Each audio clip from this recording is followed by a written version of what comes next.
Imagine a world where your entire existence revolves around a sterile plastic bubble.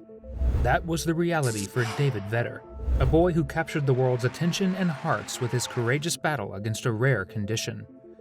The story of David, the boy who lives in a bubble, has been told all over the world.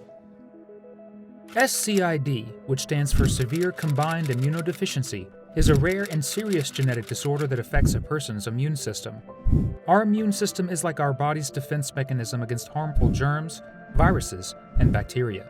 It's what helps us stay healthy by fighting off infections and keeping us safe from diseases. Imagine if your body's defenses were like a strong fortress protecting you. Well, in SCID, this fortress has weak walls or even holes, which means harmful germs can easily get inside and cause all sorts of problems. This is why people with SCID often need to be very careful about the places they go and the people they interact with to avoid getting sick. Because SCID is caused by a problem in the person's genes. It's something they are born with. It's not something they catch from someone else. Because the immune system doesn't work properly, even a simple cold or flu can become very dangerous for someone with SCID. David was born on September 21, 1971, at the Texas Children's Hospital in Houston. In the face of unimaginable challenges and heart-wrenching losses, David and Carol Ann Vetter, guided by a team of determined doctors, including experimental biologist Raphael Wilson and pediatric immunologists Marianne South and John Jack Montgomery, embarked on an extraordinary journey to secure a chance at life for their second son. Faced with the haunting possibility of their child inheriting the same deadly immunodeficiency that claimed their firstborn, the family made a courageous decision. Their resolve led them to a groundbreaking solution: the creation of a meticulously sterile environment for David's birth. This germ-free sanctuary was meticulously constructed, involving meticulous sterilization procedures, controlled operating rooms, and an unwavering commitment from the surgical team. Through a cesarean section on September 21, 1971, David was born into a world of silent anticipation, wrapped in sterile sheets and baptized with sterilized holy water by Brother Wilson. His very first exposure to the world was a mere fraction of a second, a testament to the extraordinary measures taken to shield him from harm. This successful delivery marked the beginning of David's isolated existence within a plastic bubble, a place where growth, development, and life's milestones unfolded against all odds. David's family had already faced the devastating loss of their first son to the same condition, severe combined immunodeficiency, or SCID. When doctors informed David's parents that their new baby had a 50-50 chance of being born with SCID2, they made a brave decision to give their son a fighting chance at life. So what was life like inside the bubble? Well, David wasn't alone in his fight. The medical staff at Texas Children's Hospital believed that creating a protected environment was the best way to keep him safe from infections. They called it his bubble home. It wasn't a decision made lightly, and it sparked ethical debates. But David's parents and medical experts agreed it was his best shot at survival. David spent his days learning, playing, and growing inside this unique environment. Can you imagine the challenges he faced? But even within those transparent walls, David's spirit shone bright. It was a gradual realization that his immune system was not going to spontaneously function. So I trusted science would find an answer for us next year, and then the next year. In 1974, as David Vetter's story continued to unfold within the confines of his isolator bubble, doctors at Texas Children's Hospital faced a new challenge: how to provide him with a glimpse of life beyond those stationary walls.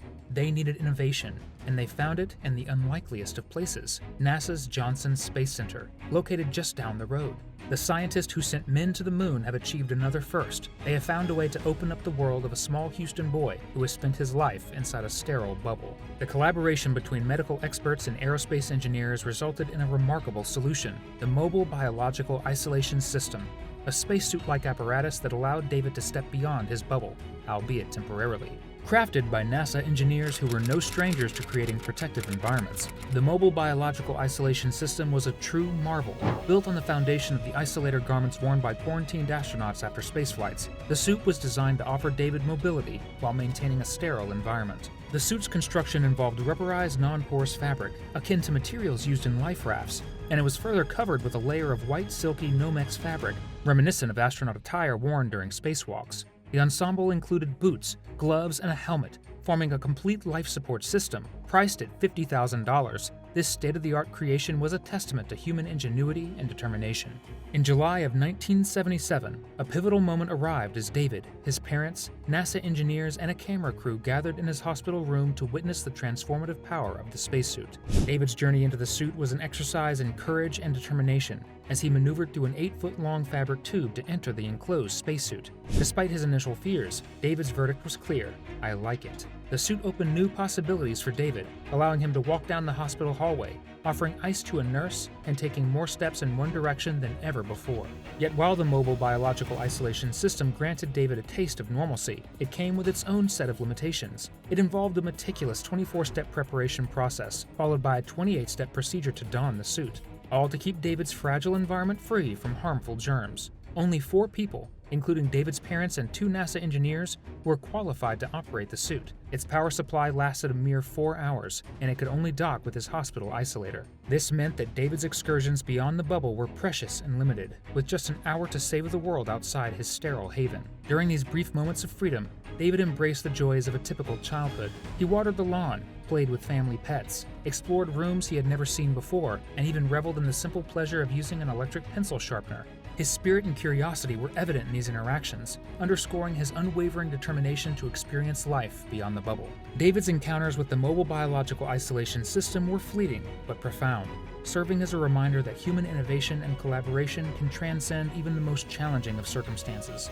The suit itself eventually found a purpose beyond David's story, offering temporary relief to other children whose immune systems were compromised due to chemotherapy.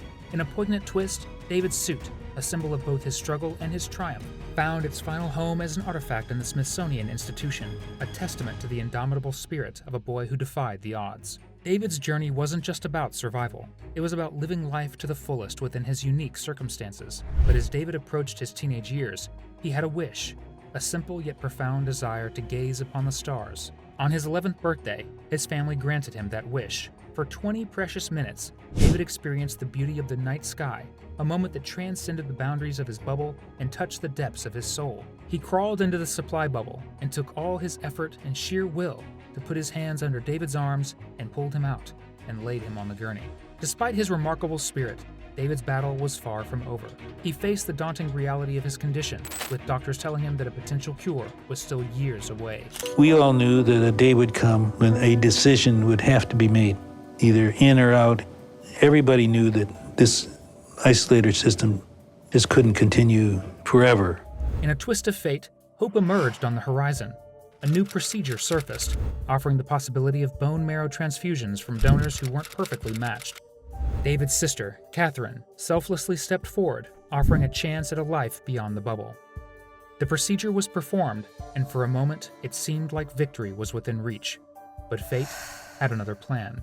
Lymphoma, a type of cancer, took David from this world 4 months after the transplant, a cruel twist that left his loved ones heartbroken. David's journey, though tragically short, left an indelible mark on the world of medicine.